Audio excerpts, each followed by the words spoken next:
Mr. Ambassador, it's a pleasure to welcome you.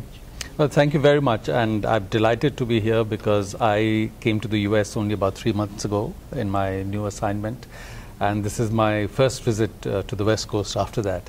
And I'm delighted that my first visit coincides with the Pan IIT conference, which is an important event. Oh, it's again a pleasure.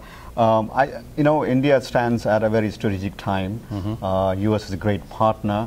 You have a very important role to play.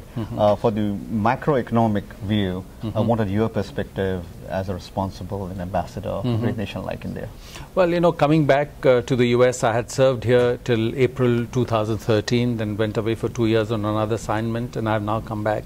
And I find that there is now renewed energy and intensity in the US-India relationship.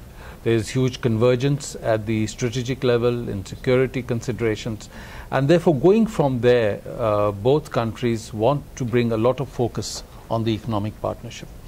Our leaders have declared that the trade today is about $100 billion, and we want to take it to a level of about $500 billion. That will require much more flows of investments in both directions, and I do believe that given the Make in India campaign that has been launched in India by the Prime Minister, as well as the tremendous opportunity that will open up as a result in the infrastructure sector, in renewable energy sector, there will be huge opportunity for partnership between US and Indian companies. For you, it worked both ways. I know you represent India, but you also represent the huge NRI community here. So there's a lot of optimism with the new government in place, with policies opening up, but there still remains challenges. So always been policy opening and more giving from the government side in India. How do you address those concerns for Indians? Well, I have been in touch with members of the overseas Indian community wherever we have been, and especially in the United States, because in the United States, I think the community has a lot of vibrancy. If you look at the numbers that I am told, more than 3 million. We have more than 110,000 Indian doctors in the United States. I'm told 1 in 7 patients in the United States is today seen by an Indian doctor. 40% of all hotel rooms are owned by Indian Americans, and large number of engineers. And if you look at the Silicon Valley, you see the contribution in terms of technology entrepreneurship. So our effort is to engage with this community and to see in what way we can leverage their interest, their strengths, their capacities to contribute to development processes in India, and also to contribute to building the US-India economic partnership. So we are in constant dialogue with them.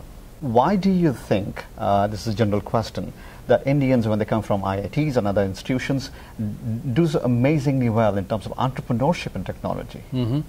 Well, so let me say 2 things. One, clearly the US has been famed for entrepreneurship and technology.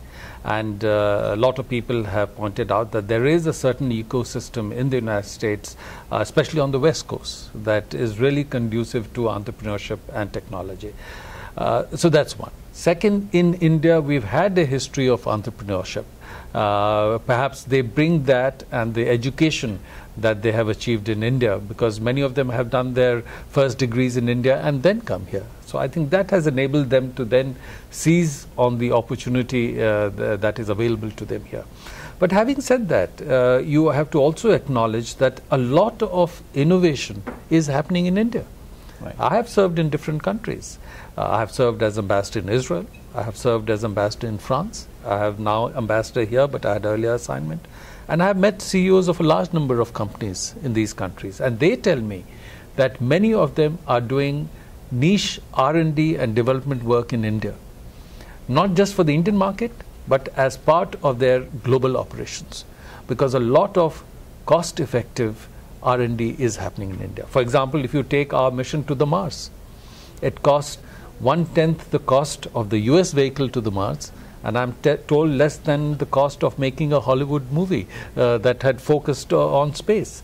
So there is that dimension of innovation, and again, a lot of people will tell you that in the last couple of years, the startup sector in India is getting a lot of energy. In the last 2 years, for example, $4 billion have flowed into startups in India. So I think there is certainly a leadership position in the US in innovation, but I think there is a lot of energy in India in innovation, and I think going ahead we will see much more partnership between US and India in innovation. And lastly, in terms of younger people coming into the foreign service, and this is reflected back to the India's young population, have things changed? Are there more opportunities? Are things different now for people pursuing career? Well, you know, around the time that I was joining the diplomatic service, the foreign service, at that time the opportunities outside government in India at high levels were limited.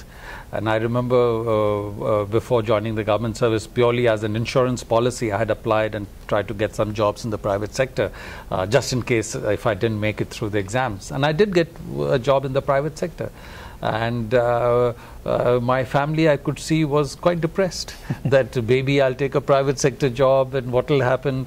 Eventually, of course, I joined the government. But today, the opportunities in the private sector are tremendous, and therefore those who are now opting for the government, I find, are very often opting for the government because they want to engage with policy making. And they want to engage with going out there in the rural areas and dealing with those situations. And those who'd rather engage with technology, with entrepreneurship, with business, have huge other opportunities available. So now people are making a very conscious choice. Even in the US, I find people very often, after working in the private sector, then want to move to the government for a while because they want to contribute to policy. So it's now more a question of a personal choice, which is, I think, good to have opportunity.